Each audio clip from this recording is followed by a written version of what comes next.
اقوام متحدہ کے ادارے یونیسکو کے زیر اہتمام پوری دنیا میں 10 نومبر کو عالمی سائنس یوم برائے امن اور ترقی منایا جاتا ہے۔ اسی سلسلے میں سندھ زرعی یونیورسٹی ٹنڈو جام میں ایک سیمینار کا انعقاد ہوا، جس کا اہتمام students teachers engagement programme STEP نے کیا۔ تقریب میں حیدرآباد کی نامور علمی اور ادبی شخصیت، دانشور، سماجی صلاح کار بریگیڈیئر عامر زاہد خان، ستارہ امتیاز اور سابق بیوروکریٹ اور سیاستدان مہتاب اکبر راشدی نے بطور مہمان خاص شرکت کی۔ مقررین میں محمود مغل، زرعی جامعہ ٹنڈو جام کے ڈاکٹر جان محمد مری، پروفیسر ڈاکٹر اسماعیل کمبر، واصف پمر اور ڈاکٹر ارم شاہ شامل تھے۔ نامور ادیب اور سابق ایم پی اے مہتاب اکبر راشدی نے کہا کہ ملک میں تعلیمی نظام بہتر کرنے کی ضرورت ہے، جبکہ معاشی حالات، موسمی تبدیلیاں اور صحت کے مسائل کے لیے سائنسی تحقیق کی گنجائش موجود ہے۔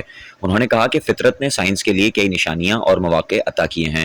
جب دنیا سے توانائی کے ذخائر ختم ہونے کا خدشہ نظر آتا ہے تو وہاں پر قدرت کی طرف سے سورج کی روشنی سے سولر انرجی اور ہوا سے ونڈ انرجی کا راستہ کھل چکا ہے۔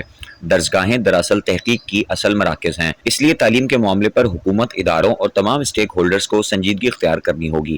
حیدرآباد کی مشہور علمی شخصیت اور national university of modern languages NUML کے regional director brigadier Aamir Zahid Khan نے کہا کہ تاریخ ہمیں بتاتی ہے کہ بڑی بڑی سائنسی ایجادات اور ٹیکنالوجی کا استعمال سب سے پہلے دفاعی مقاصد کے لیے ہوا، جو بعد میں عام لوگوں تک پہنچ سکیں۔ انہوں نے اپنے خطاب میں بہت سی مثالیں دیں: انٹرنیٹ، جی پی ایس، مائکرو ویو، مصنوعی سیارے، ریڈیو، طبی آلات، پلاسٹک سرجری، ملبوسات، بے ہوشی سے متعلق ادویات، فولاد اور دیگر دھاتوں کی ڈھلائی، ڈائنامائٹ، گن پاؤڈر اور جوہری توانائی سمیت لاتعداد اشیاء فوجی ضروریات اور استعمال کی مرہون منت ہیں۔ حاضرین کو مخاطب کرتے ہوئے انہوں نے کہا کہ آپ کو شاید یہ جان کر حیرت ہوگی کہ کار سے پہلے ٹینک اور مسافر ہوائی جہاز سے پہلے جیٹ انجن جنگی مقاصد کے لیے بروئے کار لائے گئے۔ پلاسٹک، سنتھیٹک، مصنوعی ربر، نائلون، وائرلیس فون وغیرہ بھی اسی فہرست کا حصہ ہیں۔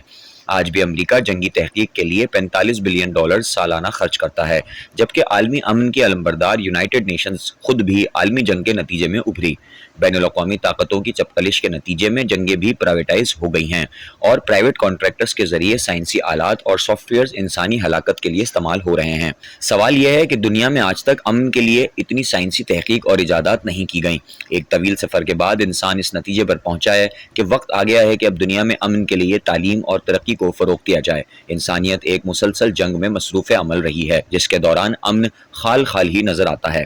جنگ کی تباہ کاریوں، انسانی ہلاکت اور المیوں کو جنم دیتی ہے۔